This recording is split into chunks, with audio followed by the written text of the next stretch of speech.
partija atsako. Ačiū, laikas. Prašau. Ir atsakymai į šitos klausimus ir prieš tai vykusi diskusija taip tiesiogiai nekalbėjo.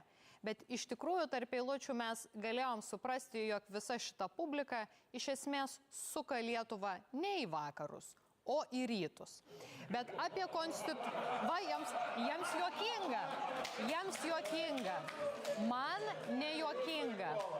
Dabar dėl konstitucijos. Dėl konstitucijos Evelina Dobrovolska. Eduardai, tai turbūt jūs puikiausiai žinote ir nepaisant to, kad žinote, vis vien skleidžiate dezinformaciją.